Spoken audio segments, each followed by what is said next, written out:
2023년 겨울 우즈베키스탄 타슈켄트 철도청 본사회의실에 두꺼운 나무 문이 쾅 소리를 내며 닫혔습니다. 차량조달 본부장 알리셰르 카리모프가 책상을 내리쳤죠. 스페인 탈고 차량이 또 멈췄어.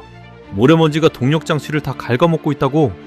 사마르칸트로 향하던 고속철은 사막 한가운데에 멈춰섰고 승객 400여 명은 영하 15도의 한기 속에서 5시간을 떨었습니다. 좌석은 늘 모자랐고 유지비는 매년 천정부지로 치솟았습니다. 카리모프가 유럽 본사에 관계 신모델을 요청했지만 돌아온 답은 같았습니다. 5년, 그리고 1조 원. 사막을 가로지르는 1216km 관계 노선. 모래와 영하 30도와 영상 50도가 공존하는 그 땅에 유럽은 새 차량을 만들어줄 의지가 없었습니다. 그때 한 통의 제안서가 도착했습니다. 동양의 작은 반도 국가에서 보낸 것이었죠. 30년 전 프랑스 알스톰에 도면 한 장 보여달라고 부탁하던 그 나라가 이제는 사막을 달리 관계 고속철을 직접 만들겠다고 했습니다. 유럽이 비웃었습니다. 한국이 관계를, 사막을 불가능하다. 그러나 1년 뒤 그 비웃음은 거대한 침묵으로 바뀌었습니다. 2270억 원의 계약서, 42량의 흰색 고속철, 그리고 2027년 사마르칸트의 사막 위를 달리게 돼 한국산 동력분산식 관계전동차. 도대체 그 30년 사이에 한국에서는 무슨 일이 벌어진 걸까요? 그리고 왜 유럽 최고의 철도 전문가가 한국 마산항 출항식에서 한국 엔지니어에게 고개를 숙이며 사과한다는 말을 꺼내야만 했을까요? 끝까지 보시면 소름이 돋으실 겁니다. 영상 시작 전 구독과 좋아요로 대한민국의 미래를 응원해주세요. 제 이름은 하인츠 베버. 독일 베를린에서 태어나 올해로 63이 되었습니다. 독일 철도청 산하 국제기술자문위원회 수석 분석관. 그게 제 공식 직함이었죠. 하지만 동료들은 저를 다른 이름으로 불렀습니다. 유럽 철도의 살아있는 백과사전. 1989년 베를린 장벽이 무너지던 해 저는 지메스 모빌리티에 입사해 독일이 자랑하는 고속열차 이체의 차체 설계팀에서 일을 시작했습니다. 그 뒤 30년 동안 저는 이체의 4세대까지의 모든 개량 작업에 참여했고 스페인 아베의 관계 변환 자문을 맡았으며 프랑스 떼제베의 공동 컨설팅 보고서를 5번 썼습니다. 유럽 어느 나라의 고속철이든 제 손길이 한 번씩은 닿았다고 해도 과언이 아니었죠. 제 사무실은 베를린 중앙역 근처 13층 건물 꼭대기에 있었습니다. 창문으로 내려다보면 이체해가 시속 300km로 빠져나가는 모습이 보였습니다. 그 풍경을 30년 동안 봤습니다. 책상 옆 책장에는 두꺼운 가죽 양장본이 가지런히 꽂혀 있었는데 그중 가장 낡은 한 권은 1994년에 체결된 한 계약서의 사본이었습니다. 프랑스 알스톰이 한국이라는 작은 나라에 떼제베 기술을 이전하기로 합의한 계약서. 저는 그 시절 알스톰의 라로첼 공장에 자문역으로 자주 드나들었습니다. 그곳에서 저는 한국 엔지니어들을 처음 봤습니다. 그들은 늘 검은색 양복을 입고 작은 키에 진지한 표정을 하고 있었습니다. 알스톰의 도면 한 장을 보려고 책임자 사무실 앞에서 1시간씩 기다리는 모습. 점심을 걸은 채 공장 한쪽에서 노트에 무언가를 빼곡히 적어내려가던 모습. 그들이 가장 자주 했던 말은 한 번만 더 보여주십시오였습니다. 알스톰의 책임자는 시계를 보며 짜증을 냈고 어떤 날은 도면을 책상 위에 던지듯 펼치고는 5분이다 라고 말했습니다. 그러면 한국 엔지니어 3명이 5분 동안 무릎을 꿇다시피 한 자세로 도면을 외우려고 안간힘을 썼습니다. 저는 그 광경을 보며 옆에 서 있던 멘데스에게 작게 속삭였습니다. 저들이 떼제베를 만들 수 있을까? 멘데스는 어깨를 으쓱했습니다. 100년 뒤에나 가능하지 않을까? 그게 1994년의 한국이었습니다. 제 머릿속에 박힌 한국. 영원한 학생국. 동양에서 일본 다음 차례로 유럽 기술을 사가는 나라. 그 이상도 그 이하도 아니었습니다. 2023년 11월에 어느 화요일 아침이었습니다. 저는 평소처럼 7시에 사무실에 출근해 진한 에스프레소 한 잔을 내려놓고 메일함을 열었습니다. 그때 한 통의 공식 의뢰서가 도착해 있었습니다. 신천은 우즈베키스탄 철도공사 UTY 차량조달본부장 알리셰르 카리모프 명의의 정중한 영문 편지였습니다. 내용은 이랬습니다. 사마르칸트에서 부하라를 잇는 관계 고속철 노선의 차량 교체 입찰이 진행 중입니다. 객관적이고 권위 있는 기술평가 자문을 맡아주시기를 정중히 요청합니다. 후보는 4곳입니다. 저는 후보 목록을 읽어내려갔습니다. 스페인 탈 프랑스 알스톰과 독일 지멘스의 비공식 컨소시엄, 중국 CRIC, 그리고 마지막에 적힌 이름, 한국 현대로템. 저는 컴퓨터 화면에서 그 마지막 이름을 한참 동안 바라봤습니다. 그리고 짧게 코웃음을 쳤습니다. 입가에 미소가 번지는 걸 저도 모르게 느꼈죠. 카리모프 본부장에게 즉시 답신을 보냈습니다. 의뢰를 수락합니다. 다만 한 가지 말씀드리자면 평가는 사실상 3곳을 대상으로 진행하시면 됩니다. 한국 현대로템은 관계 운행 경험이 없습니다. 관계 차량 제작 실적도 사실상 전무합니다. 시간 낭비를 피하시려면 후보에서 제외하시는 것을 권장합니다. 연속 버튼을 누르고 나서 저는 의자에 깊숙이 몸을 기댔습니다. 창밖으로 이체의 한 편성이 미끄러지듯 베를린 중앙역을 빠져나가는 모습이 보였습니다. 시속 300km의 자부심. 그게 유럽의 자존심이었습니다. 광계 1520mm. 한국이 한 번도 깔아본 적 없는 폭. 우즈베키스탄의 사막. 영하 30도부터 영상 50도까지 오가는 극한 환경. 그곳에 한국이 끼어들겠다는 생각 자체가 저에게는 일종의 코미디였습니다. 저는 곧장 오랜 동료 카를로스 멘데스에게 전화를 걸었습니다. 스페인 탈고의 중앙아시아 사업본부장. 1994년 라로셸에서 함께 한국 엔지니어들을 보며 어깨를 으쓱하던 그 친구. 카를로스, 좋은 소식이다. 우즈베 평가자문 의뢰가 왔어. 자네 회사가 가져갈 거다. 멘데스의 웃음소리가 소화기 너머로 들렸습니다. 에버, 자네 자문이 들어가면 결과는 정해진 거지. 그래도 후보가 누구야? 저는 천천히 읊었습니다. 알스톰 지멘스 컨소시엄, CRRC, 그리고 현대로템. 멘데스가 잠시 침묵하다 폭소를 터뜨렸습니다. 현대로템? 한국? 자네 농담하는 거지? 저는 차분히 답했습니다. 농담이 아니야. 진짜로 입찰에 들어왔어. 멘데스가 한참을 웃다 말했습니다. 관계 경험이 0인데 어떻게 들어와? 신청서를 잘못 낸 거 아닌가? 그날 저녁 저는 집으로 돌아와 위스키 한 잔을 따랐습니다.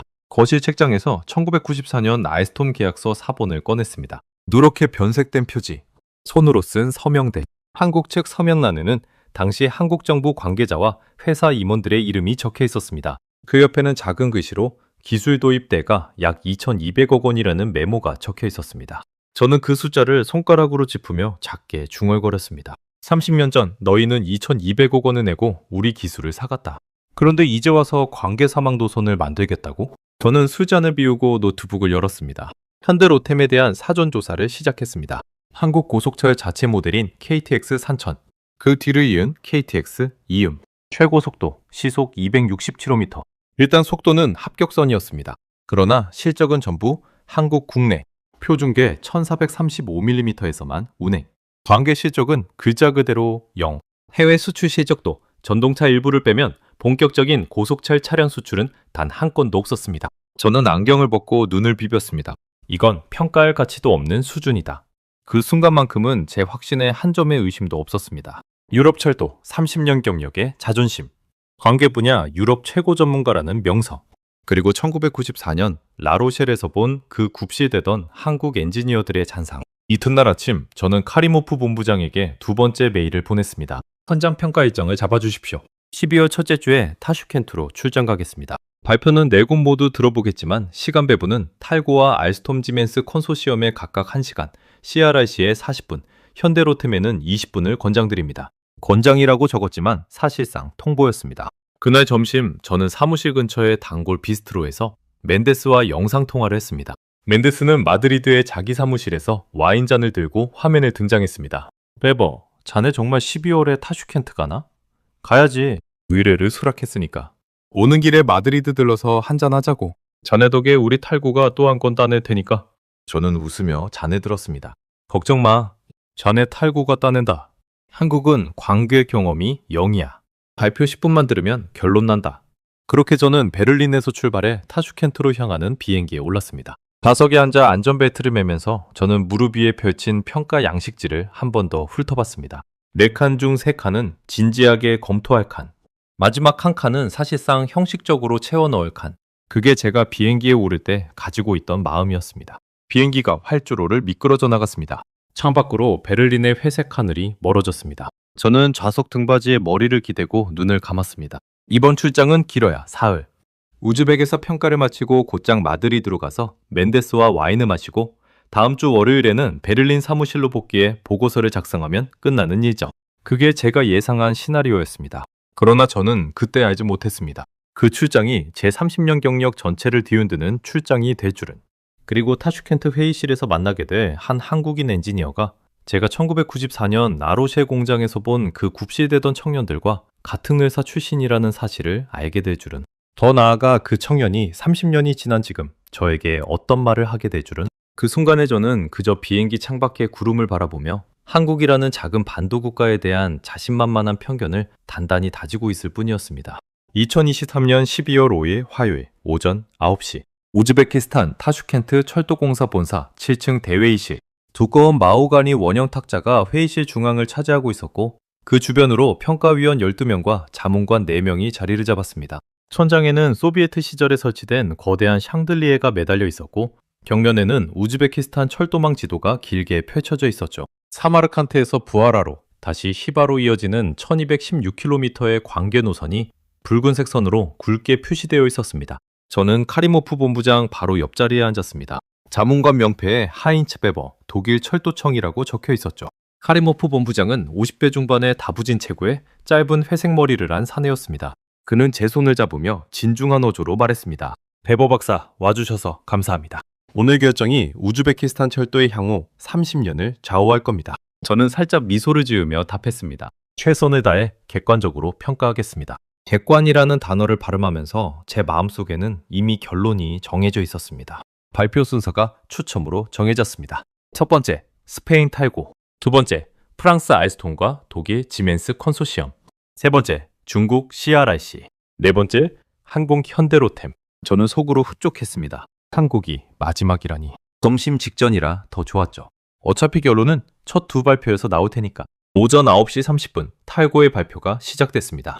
카탈로니아 본사에서 직접 날아온 부사장이 자신감 넘치는 어조로 자료를 펼쳤습니다. 탈고는 동력 집중식 차량을 기본으로 하되 사막 환경을 고려한 동력 장치 일부 개선안을 제시했죠. 좌석은 기존과 동일한 287석. 관계 운행 실적 40년. 가격은 한 편성당 700억 원. 발표가 끝나자 평가위원들의 박수가 짧게 터졌습니다. 카리모프 본부장이 손을 들어 질문했습니다. 신모델 동력 분산실 관계 차량 개발 일정은 어떻게 됩니까? 탈고 부사장이 잠시 망설였습니다. 5년 정도 소요됩니다. 비용은 1조 원 수준입니다. 회의실에 짧은 침묵이 흘렀습니다. 두 번째, 알스톰, 지멘스 컨소시엄의 발표가 시작됐습니다. 프랑스인 임원과 독일인 엔지니어가 번갈아가며 설명했죠. 그들의 결론은 한층 더 차가웠습니다. 관계 동력 분산식은 현재 유럽에서 양산 모델이 없습니다. 투중계 기반 떼제 또는 이체에 모델을 관계로 개조하는데 7년이 필요합니다. 카리모프 본부장의 미간이 깊게 패였습니다. 저는 옆에서 그의 표정을 살피며 천천히 노트를 적었습니다. 유럽 양사 모두 관계 동력 분산식 양산 시기 5년 이상 소요. 오전 11시 40분 중국 CRRC 발표가 시작됐습니다. 그들은 관계 동력 분산식 차량을 즉시 제공할 수 있다고 큰소리쳤습니다. 가격도 가장 저렴했죠. 그러나 카리모프 본부장의 질문이 날카로웠습니다. 금융 패키지 조건이 1대1로 부채 연계 방식 아닙니까? CRRC 측 책임자가 어물쩍 답을 피했습니다. 우즈벡 정부는 이미 인근 국가들이 1대1로 부채 함정에 빠지는 모습을 목격한 지였습니다. 카리모프 본부장은 메모를 닫아버렸습니다. 낮 12시 40분 마침내 마지막 발표 순서가 됐습니다. 한국 현대로템. 저는 노트북 화면을 일부러 덮어버렸습니다. 옆자리에 앉은 멘데스에게 작게 속삭였죠. 이 부분은 5분만 듣고 점심 먹으러 가자. 멘데스가 픽 웃었습니다. 회의실 문이 열리고 한국 측 인사 5명이 들어왔습니다. 검은색 양복에 흰색 와이셔츠. 단정한 자세. 그중 가장 앞에 선 사람이 자신을 소개했습니다. 안녕하십니까. 현대로템 해외사업본부 책임연구원 박정훈입니다. 50대 중반의 단단한 체격. 안경 너머의 눈빛이 차분했습니다. 그가 정중하게 고개를 숙이는 순간 저는 묘한 기지감을 느꼈습니다. 어디서 본 듯한 얼굴이었죠? 그러나 그 생각은 잠시뿐이었습니다. 한국 엔지니어들은 다 비슷하게 생겼다는 게 제 평소 인상이었으니까요. 박정훈 책임이 자료를 펼쳤습니다. 첫 화면에는 단 한 줄이 적혀 있었습니다. 사막을 위해, 관계를 위해 처음부터 다시 설계했습니다. 저는 그 문장을 보고 속으로 코웃음을 쳤습니다. 마케팅 문구야? 그 이상도 아니지. 박정훈 책임이 천천히 입을 열었습니다. 저희가 제안하는 차량은 EMU 250 모델 기반의 관계 전용 동력 분산식 전동차입니다. 42량, 6편성 구성입니다. 거기까지는 평범했습니다. 그러나 그 다음 말부터 회의실 공기가 달라지기 시작했습니다. 첫째, 1520mm 관계 전용 대차를 처음부터 새로 설계했습니다. 한국이 보유한 표준계 대차 기술을 단순히 확장한 것이 아니라 관계 환경에서의 횡방향 안정성과 사막 모래 흡입을 모두 고려해 완전 신규 설계로 진행했습니다. 저는 노트북 덮개 위에 올려놓았던 손이 무의식적으로 멈췄습니다.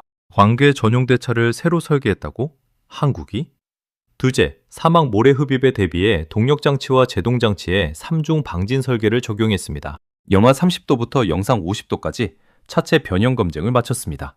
실험은 강원도 태백의 영하 35도 동결 챔버와 한국과학기술연구원의 모래분진 시험장에서 각각 1000시간 이상 진행됐습니다. 저는 천천히 노트북 덮개를 다시 열었습니다. 화면을 켰죠. 박정훈 책임의 목소리가 이어졌습니다. 셋째, 좌석 배치를 전면 재설계했습니다. 기존 탈구 차량 한 편성당 287석에서 저희 모델은 389석입니다. 수속력이 약 1.35배 증가했습니다. 회의실 안쪽에서 카리모프 본부장의 의자가 살짝 끌리는 소리가 났습니다. 그가 몸을 앞으로 내밀고 있었습니다. 넷째, 가장 중요한 부분입니다. 본 차량의 국산화율은 87%입니다. 그 순간이었습니다. 제가 마시던 물잔이 손에서 미끄러질 뻔했습니다. 저는 한 손으로 잔을 잡고 다른 손으로는 펜을 들어 노트에 황급히 적었습니다. 국산화율 87%, 의문 부호를 3번이나 적었습니다. 박정훈 책임이 화면을 넘겼습니다. 부품별 협력사 목록이 펼쳐졌습니다. 핵심 전장품, 제동장치, 객실의자, 출입문, 차체, 대차 부품, 협력사 이름이 128개 줄지어 적혀 있었습니다. 저는 손가락으로 그 목록을 천천히 짚어내려갔습니다. 옆자리 멘데스가 작은 소리로 중얼거렸습니다. 서류상 숫자일 뿐이야. 한국이 저렇게 만들 리가 없어. 그러나 저는 멘데스의 말이 귀에 들어오지 않았습니다. 박정훈 책임이 마지막 화면을 띄웠습니다. 가격과 인도 일정이었습니다. 총 계약 규모 2,270억 원. 42량 전체 인도 완료 시점 2027년 1분기. 2025년 12월 첫 편성 마사남 출항. 2027년 4월 사마르칸트에서 첫 시험 운행. 그가 한 박자 쉬고 덧붙였습니다. 한국 정부의 대외 경제 협력 기금 금융 패키지가 결합되어 있습니다. 우즈베키스탄 측의 자금 부담은 최소화됩니다. 발표가 끝나고 박수가 짧게 흩어졌습니다.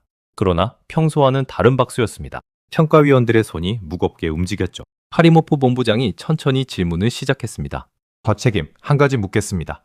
한국은 관계 운행 실적이 없습니다. 그런데 관계 전용 대차를 신규 설계했다는 말씀이신데 실제 시험 데이터가 있습니까? 박정훈 책임이 자료집 한 권을 꺼냈습니다. 두께가 7cm쯤 되는 두꺼운 양장본이었습니다. 관계 대차 시험 데이터입니다. 한국철도기술연구원에서 관계 시험선을 임시 부설해 직진 안정성, 곡선 통과, 분기기 통과, 비상제동까지 4단계 시험을 모두 마쳤습니다. 각 항목 기준치 대비 평균 2.1배 상회입니다. 저는 그 자료집을 슬쩍 받아 펼쳤습니다. 데이터가 빼곡했습니다. 일본 양식이 아닌 유럽 기준 양식. 제가 평생 봐온 그 양식. 그 안에 숫자들이 정직하게 적혀 있었습니다. 직진 안정성 시속 260km에서 기준치 1.4배. 곡선 통과 횡가 속도 기준치 1.7배. 분기기 통과 안전성 기준치 2.2배. 비상제동 거리 기준치 1.9배. 저는 자료집을 천천히 덮었습니다. 표정을 들키지 않으려고 일부러 무덤덤한 얼굴을 유지했죠. 그러나 노트에 적던 펜이 미세하게 떨리고 있었습니다. 카리모프 본부장이 저를 쳐다봤습니다.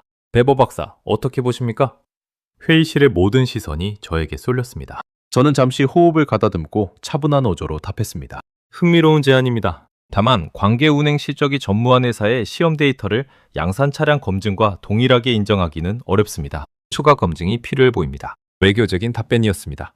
그러나 사실 그 말을 하는 순간 제 마음 한구석에는 미세한 균열이 생기고 있었습니다. 박정훈 책임이 정중하게 답했습니다. 베버 박사님의 우려를 충분히 이해합니다. 추가 검증이 필요하시다면 창원 공장 현장 방문을 제안드립니다. 관계대차 실물, 시험 챔버, 협력사 부품 모두 직접 확인하실 수 있습니다.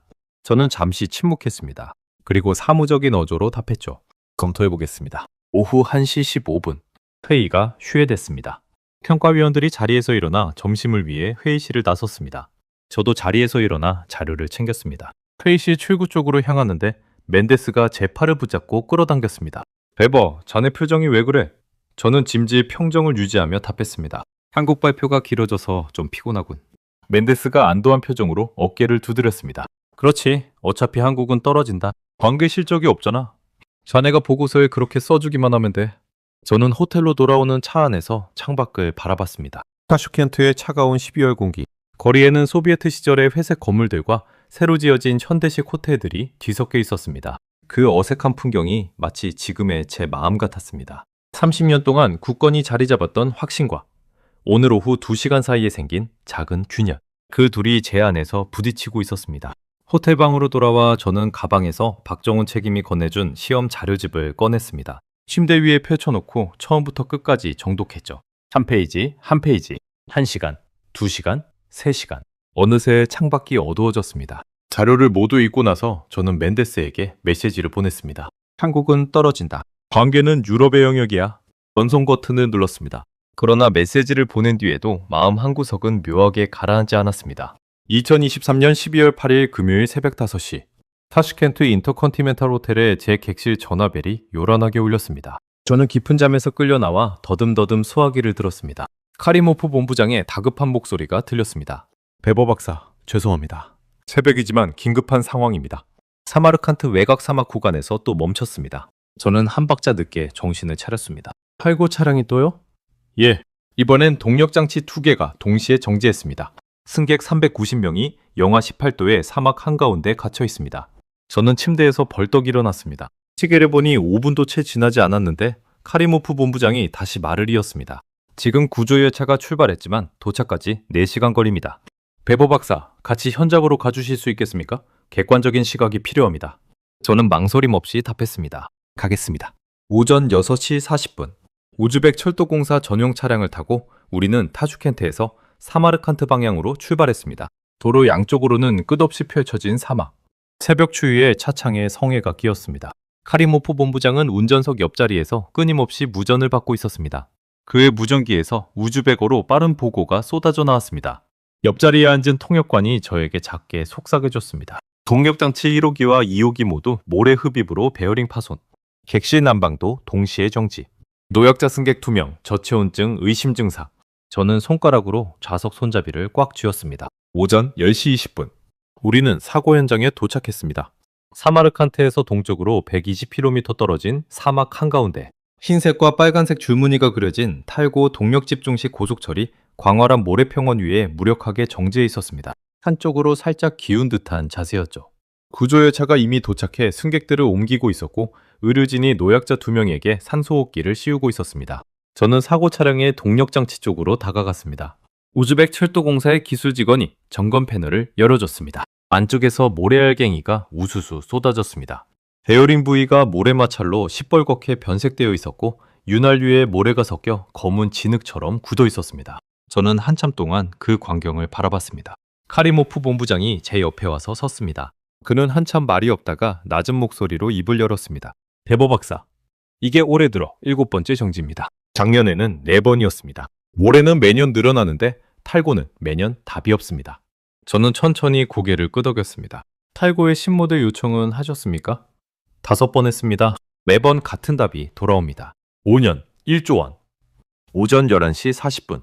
우리는 구조 작업이 마무리되는 모습을 지켜보며 보온 텐트 안에 앉아 있었습니다. 카리모프 본부장이 뜨거운 차 한 잔을 제 앞에 내려놓았습니다. 그가 잔을 두 손으로 감싸쥐고 한참을 침묵하다가 마침내 입을 열었습니다.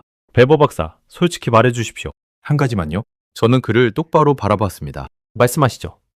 유럽이 우리 사막용 광계 동력 분산식 차량을 5년 안에 만들 수 있습니까? 솔직하게요. 저는 차잔을 잡으려던 손을 멈췄습니다. 입을 열려고 했지만 목구멍이 막힌 듯 했습니다. 카리모프 본부장은 저를 똑바로 응시했습니다. 그의 눈에는 분노도 비난도 없었습니다. 오직 절박한 질문 하나만 있었죠.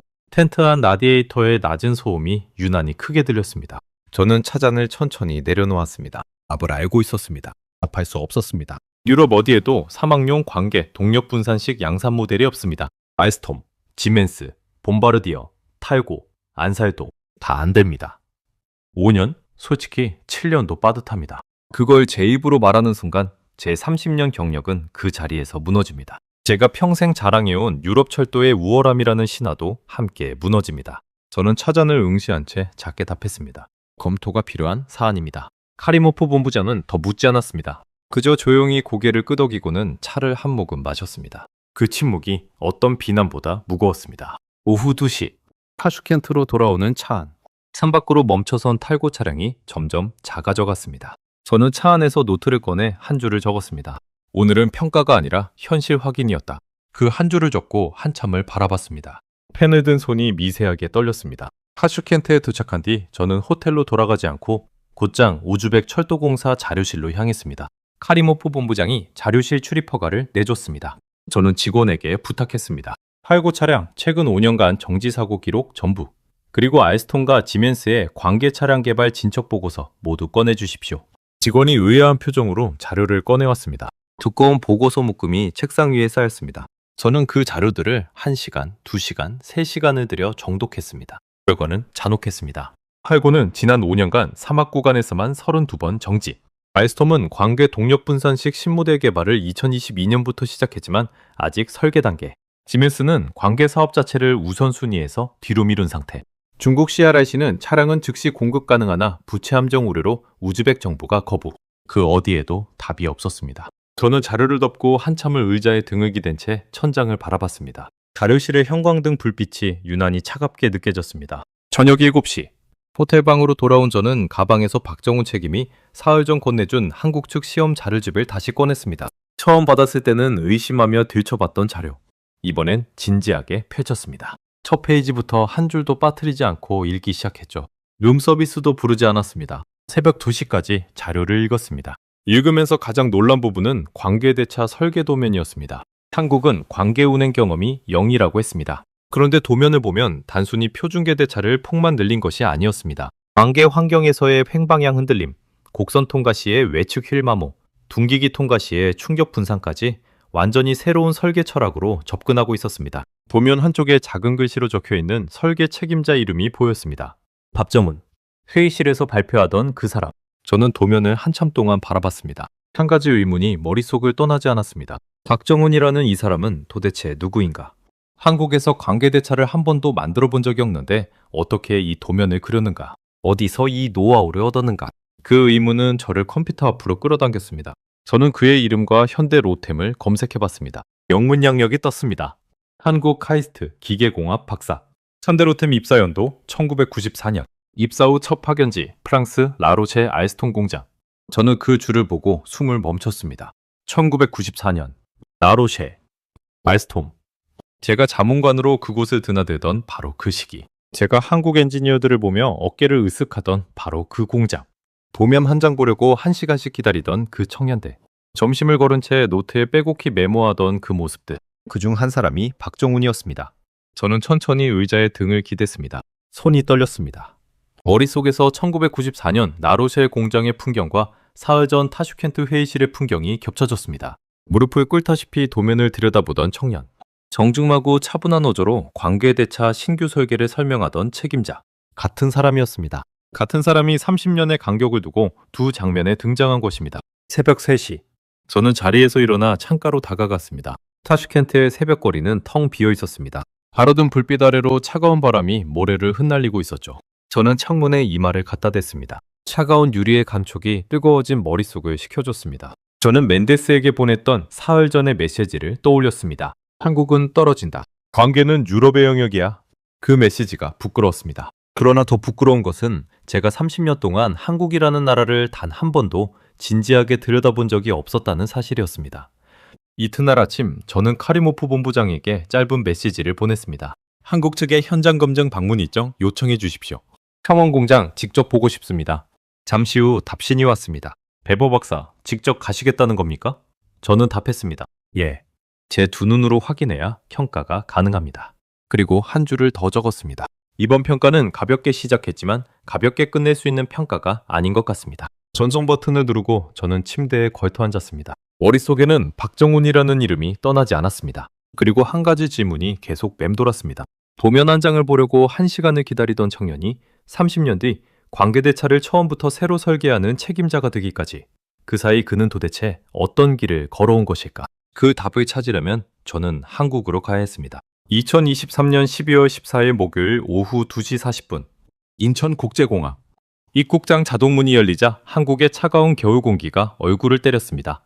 마중 나온 현대로템 직원이 정중하게 고개를 숙였습니다. 베버 박사님, 박정훈 책임이 창원에서 기다리고 계십니다. 저는 가볍게 인사를 나누고 검은색 세단에 올랐습니다.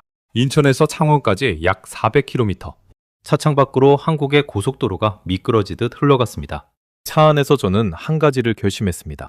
이번 방문은 평가가 아니다. 검증이다. 한국이 광계대차를 정말로 만들었는지, 도면에 적힌 숫자가 실물로 구현되어 있는지, 시험 데이터가 조작이 아닌지, 제 30년 경력의 모든 의심 도구를 총동원해서 파고들겠다고 다짐했습니다. 그래야 베를린으로 돌아가 떳떳한 보고서를 쓸 수 있을 테니까요. 오후 7시 10분 창원에 도착했습니다. 현대로템 창원 공장 정문. 거대한 흰색 경락고 같은 건물들이 줄지어 서 있었습니다. 정문 앞에 한 사람이 서 있었습니다. 박정훈 책임이었습니다. 그가 정중하게 손을 내밀었습니다. 배보 박사님, 먼 길 오시느라 고생하셨습니다. 저는 그의 손을 잡았습니다. 단단했고 굳은 살이 박여 있었습니다. 사무직 책임자의 손이 아니라 평생 현장에서 일한 엔지니어의 손이었습니다. 박정훈 책임이 저를 공장 안쪽으로 안내했습니다. 그가 천천히 걸으며 입을 열었습니다. 배보 박사님, 한 가지 여쭤도 되겠습니까? 저를 라로셸에서 보신 적이 있으시죠? 저는 한 박자 멈췄습니다. 박정훈 책임이 잔잔한 미소를 지으며 덧붙였습니다. 1994년 가을이었습니다. 박사님께서 자문관 명찰을 달고 회의실에 들어오시는 모습을 봤습니다. 저는 그때 도면실 구석에 앉아있던 신입사원이었습니다. 저는 천천히 고개를 끄덕였습니다. 어떤 말도 떠오르지 않았습니다. 박정훈 책임은 발걸음을 멈추지 않고 말을 이어갔습니다. 그때 저는 아이스톰 책임자에게 도면 한 장만 더 보여달라고 부탁드렸습니다. 그분은 시계를 보시며 5분이라고 하셨습니다. 저는 그 5분 동안 도면을 외우려고 식은땀을 흘렸습니다. 그날 밤 호텔 방으로 돌아와 기억나는 부분을 종이에 다시 그렸습니다. 빠진 부분은 다음 날 다시 부탁드려서 채웠습니다. 그렇게 2달 동안 도면 46장을 외워서 한국으로 가져갔습니다. 저는 입을 다물었습니다. 머릿속이 멍해졌습니다. 박정훈 책임이 거대한 경락고에 연문을 열었습니다. 그 안쪽으로 한 발을 들여놓는 순간 저는 그 자리에 멈췄습니다. 과마랑 공장 내부, 천장 높이 25m, 길이 300m. 그 안쪽으로 흰색 차체 6편성이 일렬로 서 있었습니다. 그리고 그 차체들 아래쪽 바닥에 늘어선 것이 있었습니다. 관궤 1520mm 대차였습니다. 한 대, 2대, 3대. 모두 합쳐 84대의 관궤 대차가 거대한 공장 바닥 위에 정렬되어 있었습니다. 한국이 한 번도 깔아본 적 없는 포개 대차. 평생 운행한 적 없는 환경을 위해 설계된 대차. 그것이 그 자리에 실물로 그 수많은 수량으로 줄지어 있었습니다. 저는 가장 가까운 대차로 다가갔습니다. 무릎을 꿇고 손으로 휘축을 짚었습니다. 차가운 강철의 감촉.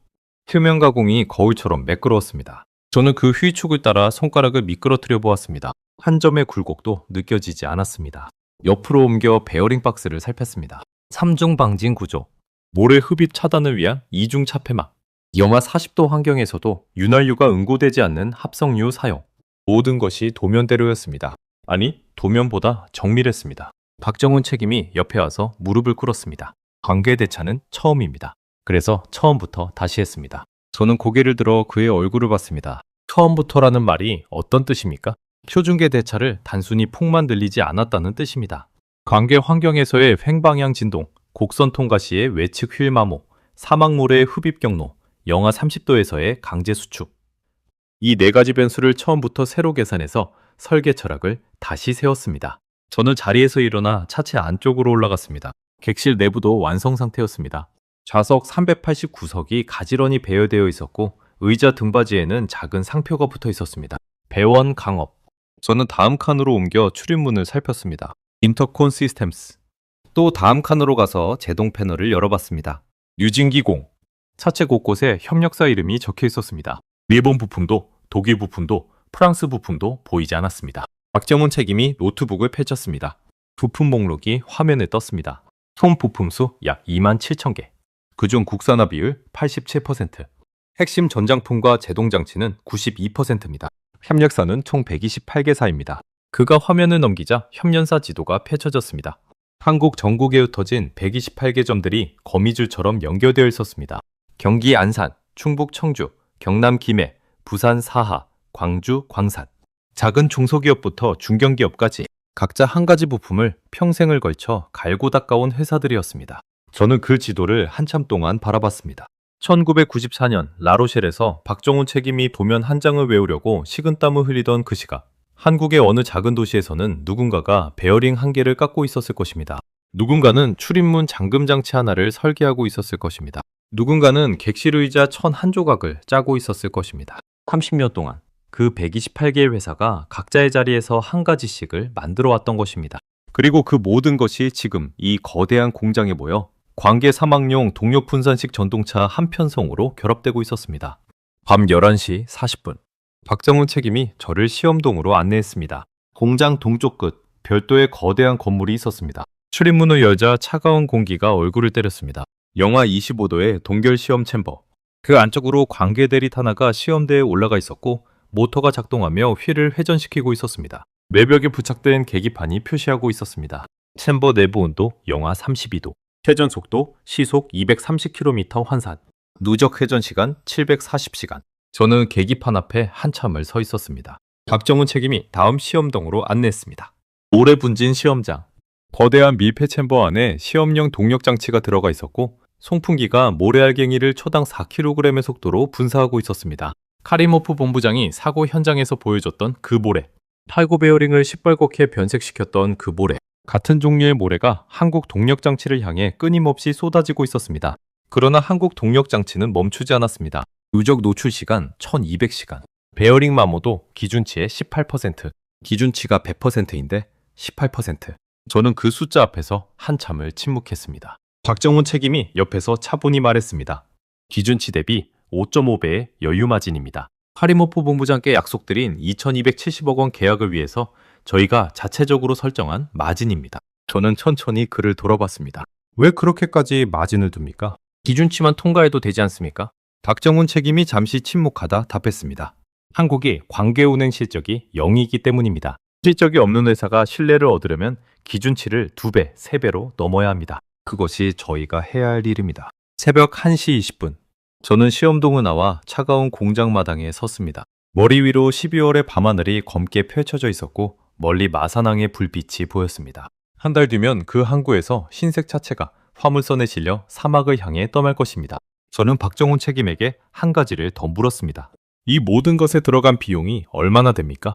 그가 천천히 답했습니다. 한국 정부와 민간이 지난 30년간 고속철도 연구개발에 투입한 누적 비용이 약 2조 7천억 원입니다. 그중 관계대차 신규 설계와 사막 환경 검증에만 2년 동안 약 400억 원을 추가로 썼습니다.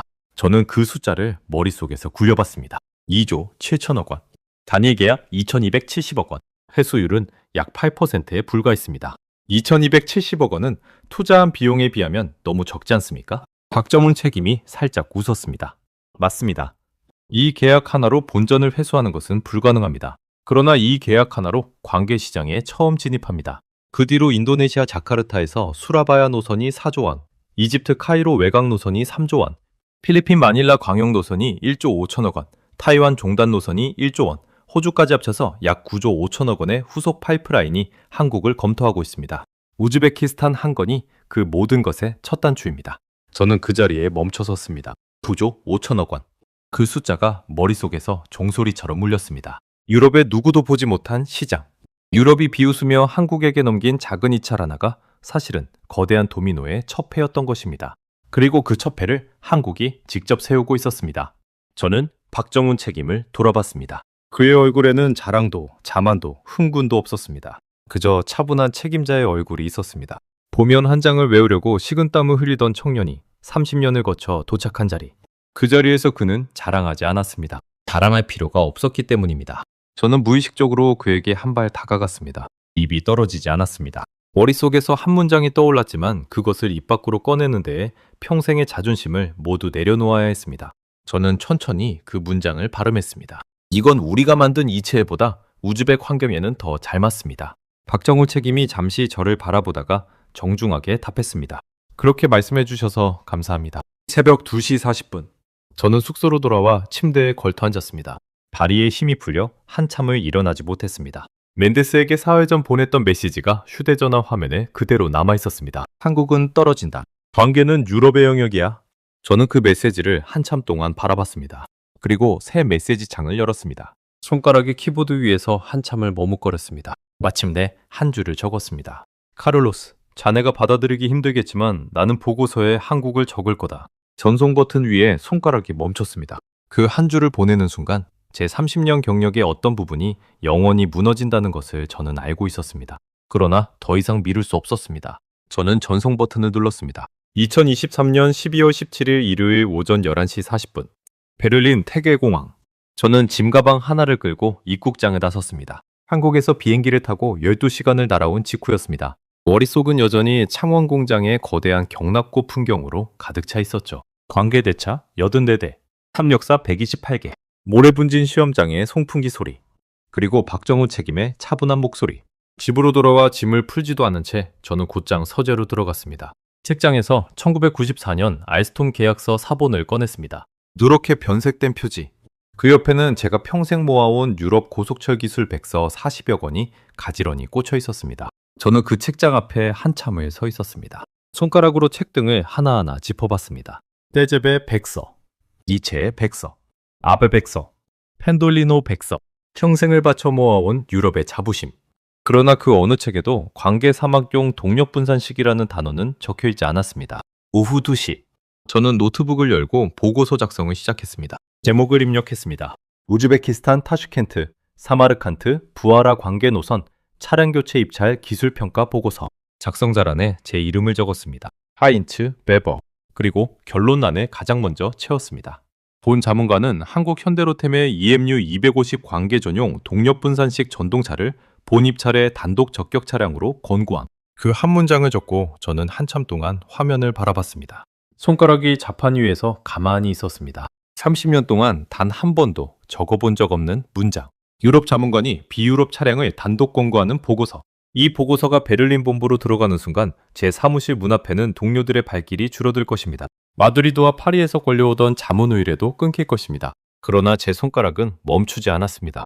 데이터가 그렇게 말하고 있었기 때문입니다. 저는 본문을 채워나갔습니다. 관계대차 신규 설계 검증 결과, 오래 분진 환경 검증 결과, 영하 30도 동결 챔버 검증 결과, 국산화율 87%의 의미, 128개 협력사 생태계의 안정성, 한국 정부의 대외경제협력기금 금융 패키지의 우월성, 한 항목 사실에 기반해 적어 내려갔습니다. 보고서 분량은 128페이지가 됐습니다.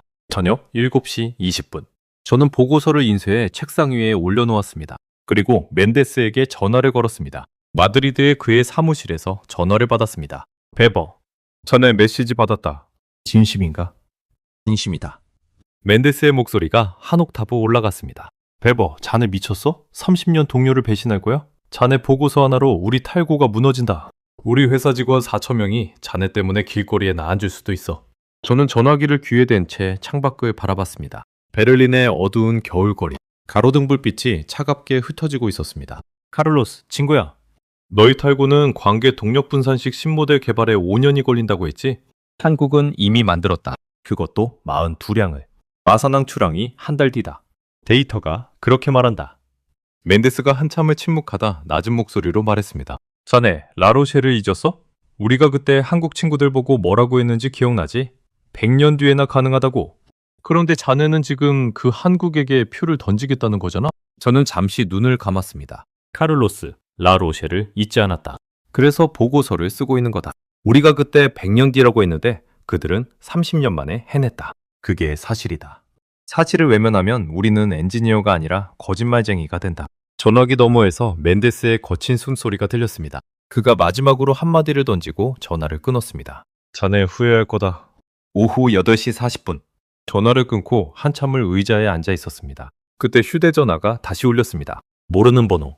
받았습니다. 베버 박사님이십니까? 스페인 탈고, 카탈로니아 본사 부사장입니다. 저는 미간을 좁혔습니다. 예, 말씀하시죠. 부사장의 목소리가 매우 정중했습니다. 박사님께 한 가지 제안을 드리고자 합니다.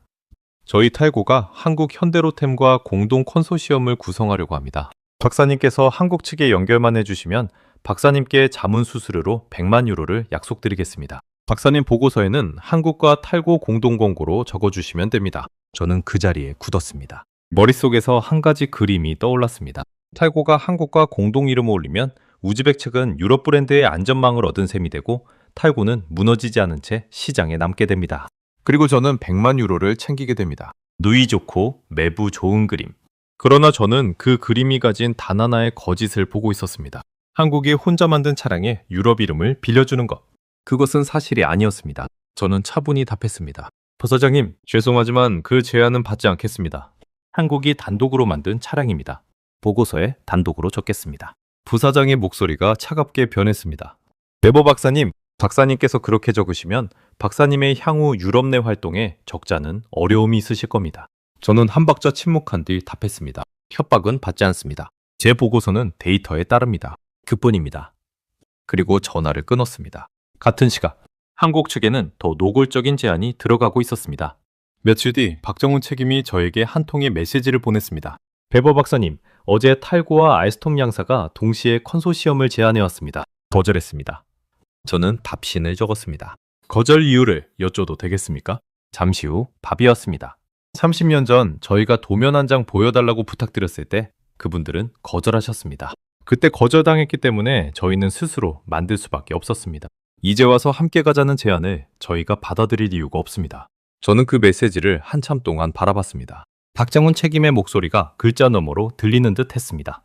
원망이 담긴 목소리는 아니었습니다. 그저 한 시대의 매듭을 정중히 짓는 목소리였습니다. 거기에 어떠한 답신도 보낼 수 없었습니다.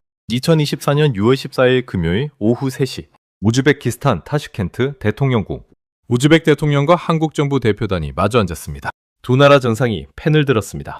2270억 원의 계약서, 92량의 관계 동력 분산식 전동차, 2027년 사마르칸트에서 첫 운행, 한국 정부의 대외 경제 협력 기금 금융 패키지가 결합된 유럽이 도저히 따라올 수 없는 조건이었습니다. 서명식 장면이 전 세계 통신사를 통해 송출됐습니다. 저는 베를린의 제 사무실에서 그 장면을 노트북으로 지켜봤습니다. 양국 정상이 펜을 들어 종이에 사인을 하는 순간 카메라 플래시가 일제히 터졌습니다. 그 빛이 화면을 가득 채웠습니다. 저는 의자에 등을 깊숙이 기댔습니다. 가슴이 묵직했습니다. 어떤 감정인지 명확하지 않았습니다. 후련함도 패배감도 죄책감도 아니었습니다. 그저 한 시대의 끝을 목격한 자의 무거운 공허함이었습니다.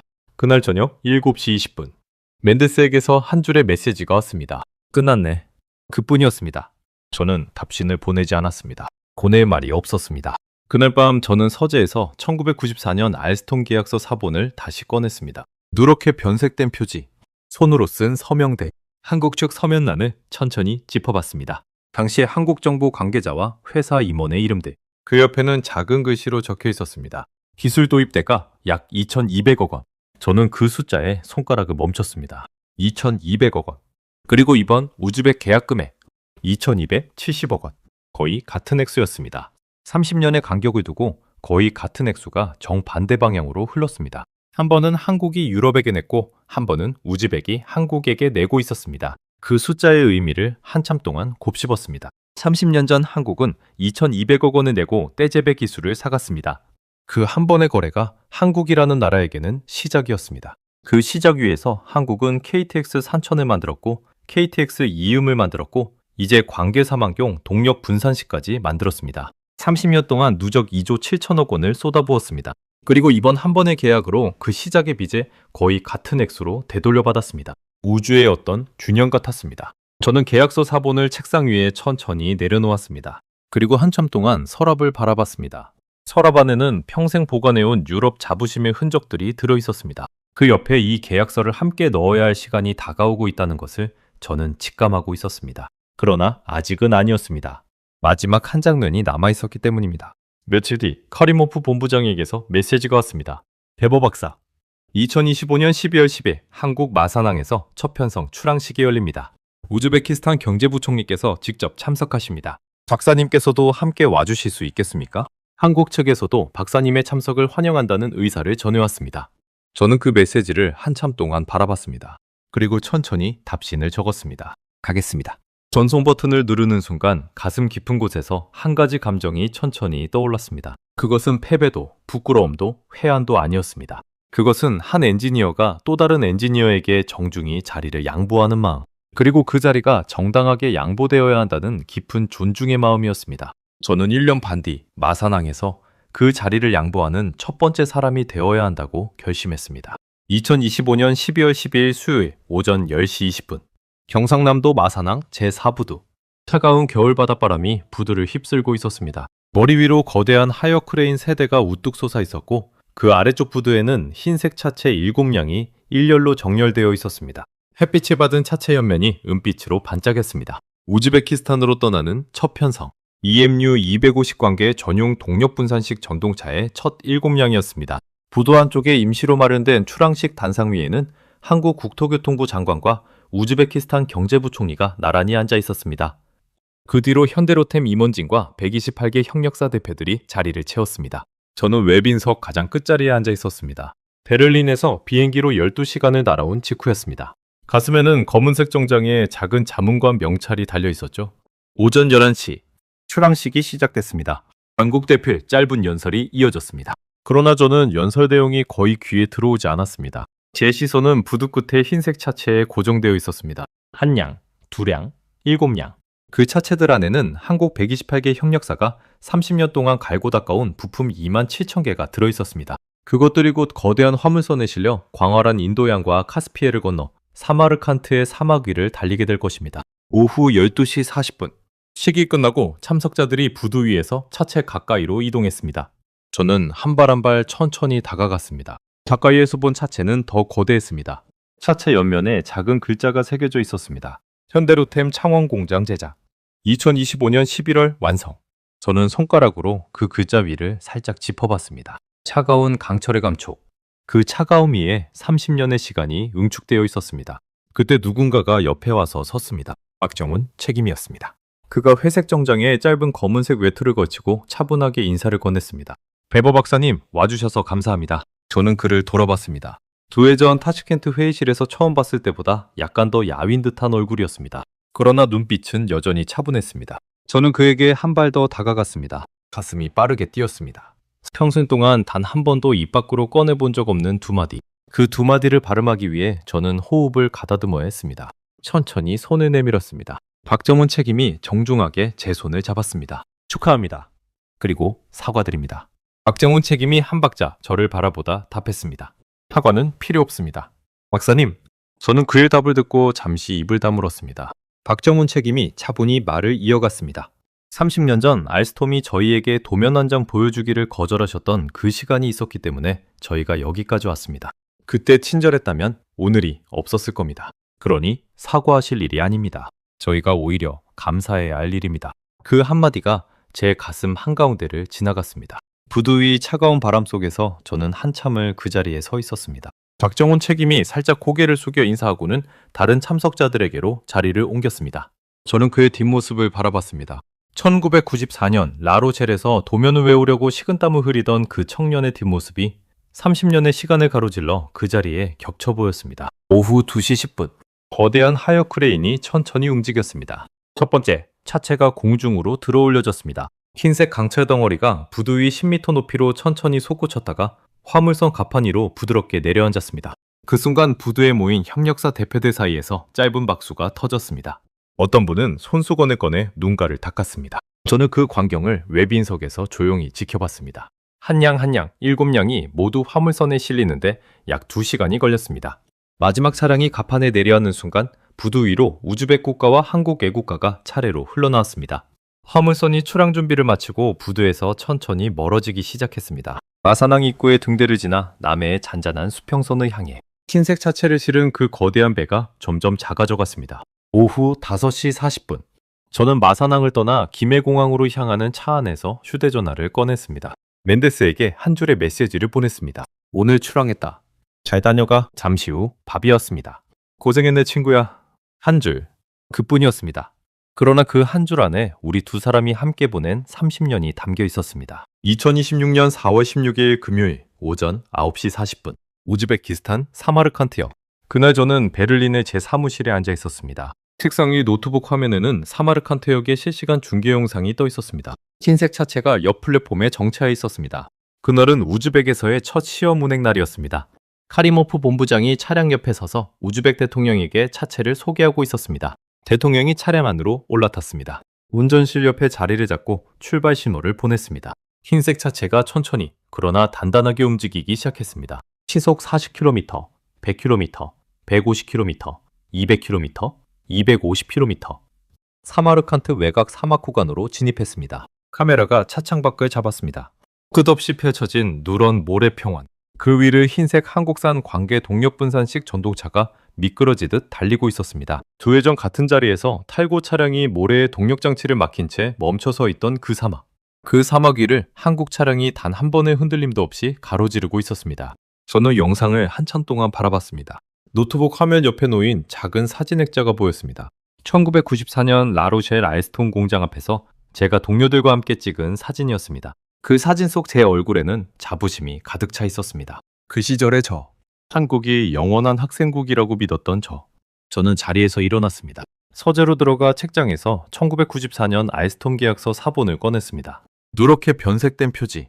평생을 곁에 두었던 그 책. 저는 그 책을 책상 서랍 안쪽에 깊숙이 넣었습니다. 서랍 안에는 평생 보관해온 유럽 자부심의 흔적들이 들어있었습니다. 그 옆자리에 계약서 사본을 가지런히 눕혔습니다. 그리고 서랍을 천천히 닫았습니다. 작은 잠금 장치를 돌렸습니다. 찰칵 소리가 났습니다. 저는 서랍 위에 한 손을 올린 채 한참을 서 있었습니다. 창밖으로 베를린의 오후 햇살이 비스듬히 들어왔습니다. 그 햇살이 책상 위에 길게 드리워졌습니다.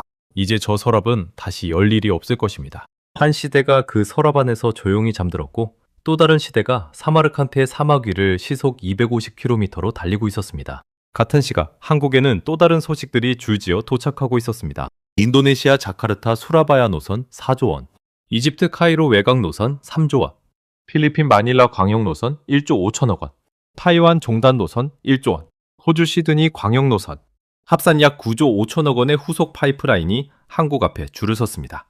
우즈베키스탄이라는 첫 도미노가 쓰러지자 그 뒤로 도미노들이 차례로 흔들리기 시작했습니다. 그리고 그 모든 도미노의 첩회는 30년 전 라로셸 공장에서 도면 한 장을 외우려고 식은땀을 흘리던 한 청년의 노트에서 시작됐습니다. 그 청년이 한국으로 돌아와 한 장씩 종이에 옮겨 적었던 도면들. 그 도면들 위에 128개 협력사가 한 부품씩을 쌓아 올렸습니다.